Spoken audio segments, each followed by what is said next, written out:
Hello guys, it's Tumtse here and welcome back to the channel. I'm wearing a cap today because I can't be asked to make my hair, and this is... Yeah, I'm not going to play the whole thing. In the previous video, we talked about our little orange friend called CrashBandicoot, and more specifically, the first game of the series. And if you watched that video, go watch it now if you haven't. You might remember that I ended the video with a cliffhanger. What did the future hold for our little Bandicoot, eh? Today, we're talking about Crash Bandicoot 2. Cortex Strikes Back. Like I mentioned in the video about Crash 1, the game was a bit flawed at places, and even though it's a fun time and I like it a lot, it's a bit... Good f***ing lord, the difficulty. I don't feel that special connection with it. It's a classic by any means, and it has earned its status as a legendary game, but it's not the first game that pops up in my head when I think about my favorite games of all time. But what does come to mind is this majestic thing.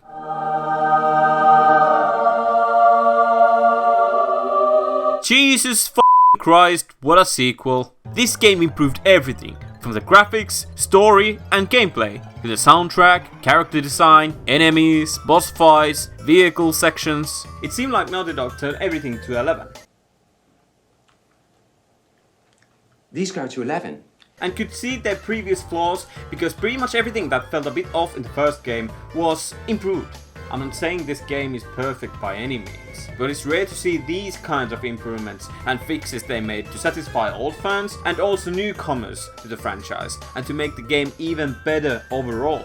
Enough rambling, and let's start with the story of Crash 2. The game starts with a cutscene straight after Crash fought Dr. Neo Cortex in the first game. Nice to see some continuation in the lore. It's funny because the falling scene is taken from the Crash 1 boss fight, but if you manage to get all the gems, you could just skip the boss fight and fly away with Tawna. Naughty Dog probably realized that no one has managed to finish the game 100%, as it was too hard and went with the safest route. After Cortex falls down from his hoverboard and crashes into a temple full of crystals, he realized he could somehow use the crystal to power up his plans. Fun fact, when I was little, I thought the Cortex was voiced by Daniel Castellaneta, the voice of Homer Simpson, only because of this. The story jumps 1 year forward, and Cortex has built a space station called Cortex Vortex, with the help of a new character called N-Gin, possibly the grimiest looking character in the franchise. Ugh. N-Gin and Cortex are having a discussion on how on Earth they could retrieve 25 power crystals from Earth.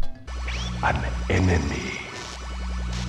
An enemy, eh? What is he talking about? At the same time elsewhere, Crash is chilling with his sister Coco, who is also a new character to a series. Apparently Tawna wasn't too appealing to the Japanese audience, and especially children, and Sony pretty much made the character impossible to work out. And Naughty Dog felt that the character wasn't worth fighting for, so they came up with a new character, as in Coco. But dear Japan, in your own cartoons, you're completely fine showing this to children, so what is exactly the problem here? Maybe it was just to eliminate the competition, I don't know. Coco asks Crash to get a new battery for her laptop, and at that moment we get to control Crash. But the journey is short-lived because Crash is basically kidnapped by none other than Cortex. But this time, Cortex doesn't show any hostility towards Crash. In fact, Cortex is in need for his assistance. Cortex tells Crash that he needs help to retrieve the power crystals in the stages. Cortex needs the crystals because his former partner in crime, Embryo, is planning to take over the world, and the crystals are the key to save everyone and everything.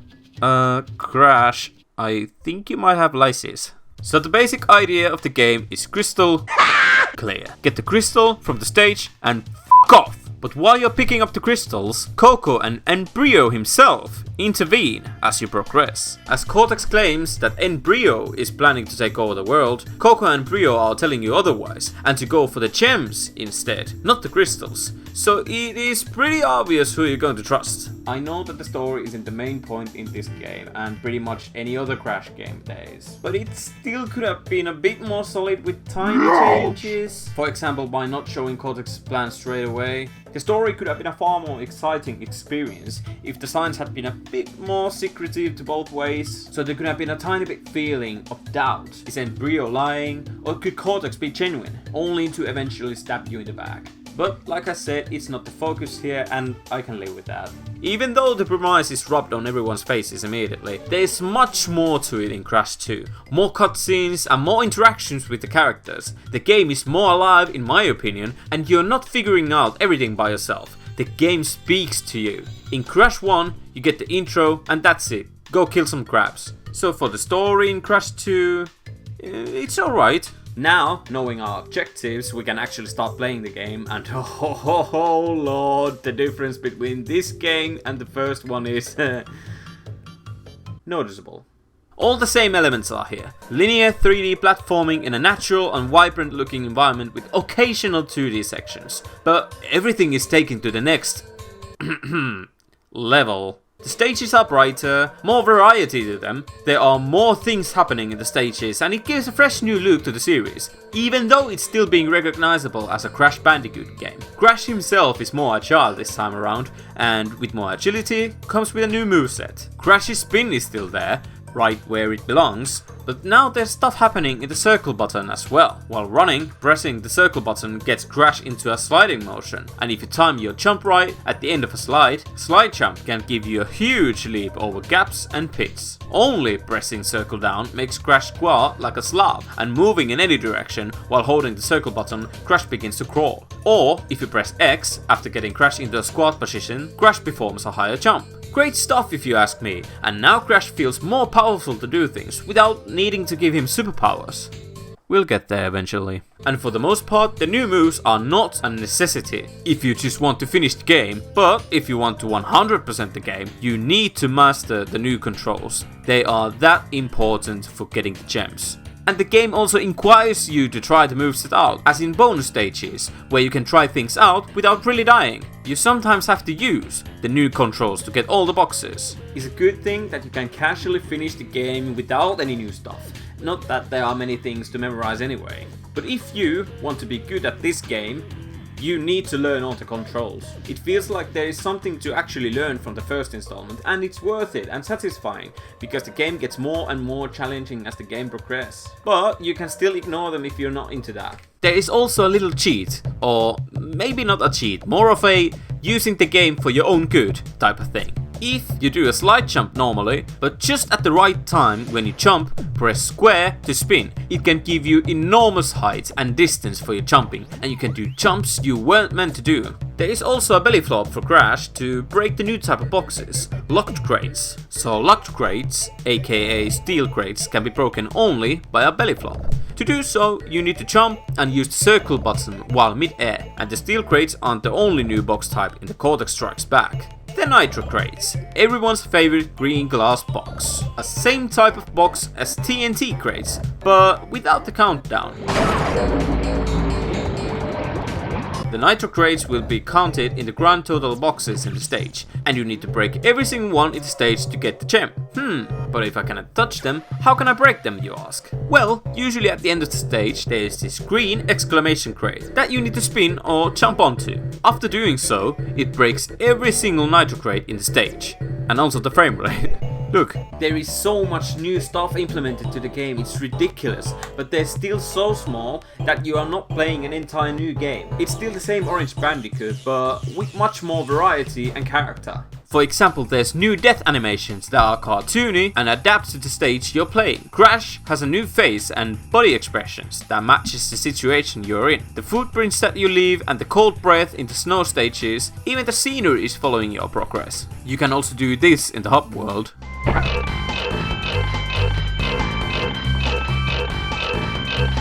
Yeah, you should be shocked. Oh yeah? Now you're looking around if everyone saw you. We saw you violate that bear, Crash. We know. All these subtle improvements gives a whole new life to the game. You're not just running around from one place to another with the characters looking the same no matter the situation. Now Crash knows where he's put himself into and the environment he is in, and he reacts as he should. And controlling Crash is much more fun and faster this time around. All the exploring and saving the world in the first game apparently made Crash lose some weight, as Crash is now much more lighter and more agile to use. No more issues with the jumping and the hang time. Also, his character model was tweaked to that near perfect design. Crash is a bit shorter and looks like he's a bit more hench this time, and so he carries his weight a lot better. In the first game it felt like Crash were dragged and he was trying to keep up with the pace. Imagine a rope on Crash's waist and someone pulling that rope in the direction Crash is running. I can't describe it that better. Now Crash is fully in control of his moveset and it feels much more natural to run,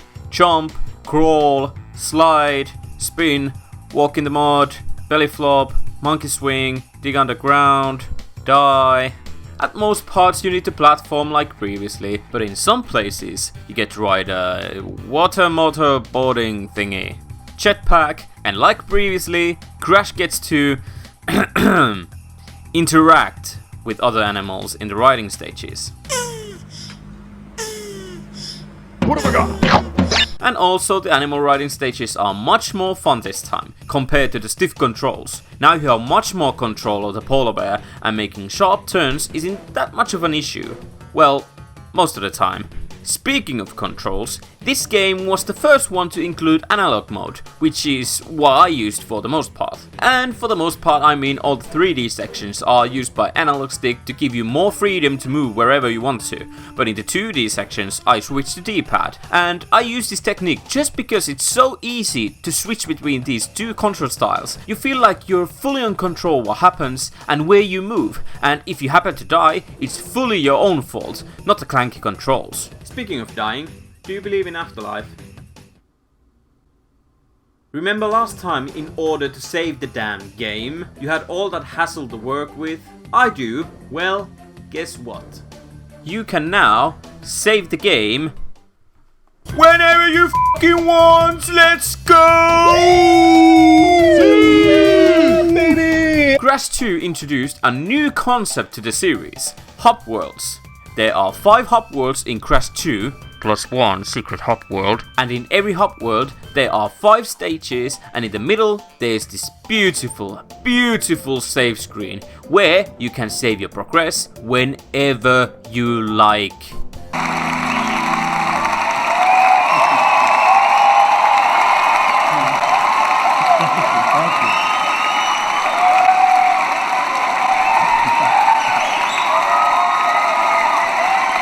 In the hub world system, you can also progress in any order you want to. No more getting stuck if the stage is too hard for you. Just warp room, try another stage and save your game. And quit and come back when you're better at video games. The hub worlds are literally a heaven sent. It's much more quicker to go from one stage to another and also move to one hub world to another. It gives much more freedom with the themes of the stages compared to the previous game. Of course the downside is that you no longer feel like you're on a massive journey from one island to another, but to me it's fully compensated with the variety of the maps you go through. Now you don't have to go through a specific map and it's limited look. The stages can be whatever they want to be. One portal leads to a snow level, one to a water platformer, one is in the jungle. The sky is the limit in this game. Literally, you can now go to space. Now that you can save your game in the hub worlds, what's the point of gems or bonus levels anymore? To be completely honest, bonus stages and gems are not the most important thing in this game, other than finishing 100% of course, and getting to the real ending. But this time, the gem hunt is much more fun and not frustrating. In Crash Bandicoot 1, there is 26 gems. In Crash Bandicoot 2, there is 42 gems in total, almost 2 per stage. That is a lot when you think about it, but like I said, it's much more fun. You see, if you die in a stage, you won't be punished for that nearly as hard. You can die as much as you want, if you have lives, and you'll still be able to get the gem, as long as you get all the boxes. Hello, hello, hello, hello. There is still a reward for not dying in a stage, but I'll get into that in a bit. With the bonus stages, they work a bit different this time. In the previous game, you needed to collect 3 bonus tokens, but now they are clear bonus platforms that lead you to the bonus stage. Nice and simple, and it doesn't pause your game completely like last time. Now it's much more natural. And while you're in the bonus stage, if you die there, you can always just try again. You can die as many times you want, your lives won't even be counted down. Just hop straight back into the bonus platform and you can try again. If it just would have been this simple all along. It's a great way of getting extra lives, as these bonus stages have multiple boxes to break, and also these boxes will be counting on your total box tally at the end. So there is still an importance to break all of them. But now there's also a new type of bonus stage implemented. The new stuff just keeps on coming, but these bonus stages are probably some kind of a homage to the previous game. Death routes, or as we called them when we were little, thief bonuses, are additional routes that you unlock by not dying in a stage. The death routes give you an extra hard route to go through, by giving you more boxes to break, but possibly giving you an extra gem too. If you die before reaching the platform will not show up, only the white lines appear to, where your platform should be. The color gems paths are here yet again, and like the death routes, they are a harder route to go through, to get all the missing boxes or to get a gem. This time there is also a route where you need all the color gems to progress through to get the basic gem. To make a color gem path appear, you need the specific color gem. Simple. There are 5 color gems in total in this game, and most of them are earned by secrets. So Naughty Dog decided it's a great idea to add some secrets in the game for smart players who can think outside the box. And I agree.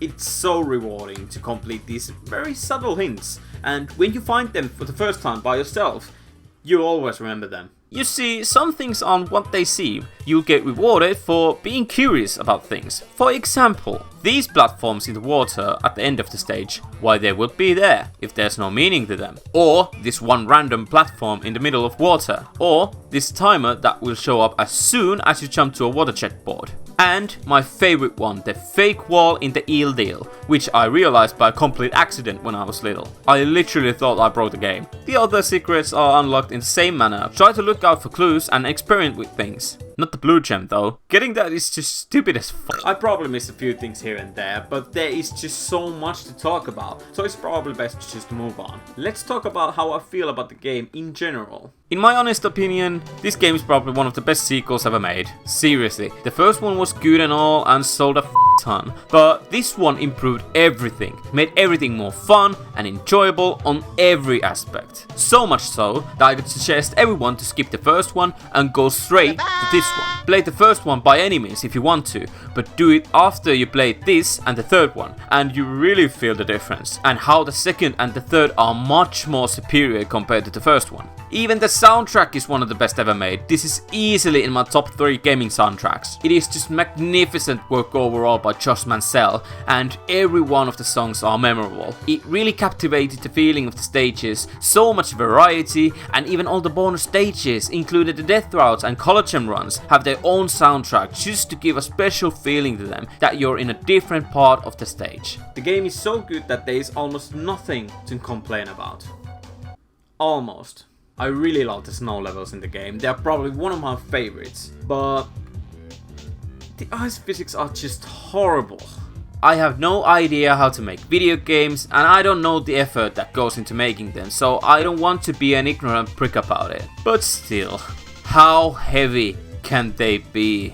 The biggest problem is the momentum that the ice has. If you build up the speed and happen to crash into a box, if you, for example, decide to jump, spin or whatever, your momentum is being carried, and it is possible for you to fall down in a hole or blow up just because of that ridiculous momentum. It does not make any sense. If you stop, you stop. There's no physics to make you go forward after that. Well, you also happen to fly away with a bonus platform, so probably not the best argument. Something that I heard a lot of complaints about are the jetpack stages. They don't bother me that much, but I can easily understand why they could be infuriating to some. It's a bit stiff. Yet again, the boss fights aren't great, to be honest. Ripperoo is intimidating the first time you fight him, but you get to know his patterns pretty quickly because they never change. Komodo brothers are just plain boring. Tiny Tiger is actually a fun boss fight. Not the most challenging, but you need to be on your toes all the time. And the music slaps. Engine is alright, I can't take him seriously if he dies only by throwing Wumpa fruits at him, and it takes a bit too long to finish. And Cortex is the worst boss fight in any of the Crash games. Period. Yeah, the last boss fight is Cortex himself, as he was using Crash to get all the crystals all along. Who could have seen this one coming? I don't know. What I almost forgot to mention is that there is much more variety to the stage enemies and how you need to approach them. There are these basic ones that you can spin or jump onto, but this time there are also jump only enemies as well slide only enemies, and some that are just annoying as But if Cortex was using Crash to get the crystals, why there are enemies in the stages? Wouldn't it be bad for Cortex if Crash dies in a stage only because there's penguins and nitro boxes everywhere? Or are these enemies left here by Embryo and Coco to stop Crash from collecting the crystals? If yes, then the family's Christmas table might be a bit awkward when your own sister has been trying to kill you for the most of the year. Guess we'll know who's on the naughty list. Or is it just that they're not enemies after all? They're normal animal and people just trying to live their lives normally, and Crash interrupts their natural habitat and just kills everyone? If that is so, then who really is the bad guy in the game, huh? All in all, the game just blows my mind on how good it is. It fixes everything the first game did wrong, and with this, in my opinion, Crash got his first near perfect game in the series. And that happened only just over a year after the first one got released, so hats off to you, Naughty Dog. And with the quality this game has, it's pretty hard to one-up the future games. But could Naughty Dog possibly do that? Thank you again for everyone who made it this far. I've been very inspired to do these game reviews, and even though not many people are watching, I fully enjoy making these, even if they are just for myself. It's so much fun to talk about my favorite games, and you can probably see that I tend to ramble about things that I may think that are important. But it is what it is. Thanks again for watching, and I'll see you in the next video as soon as possible.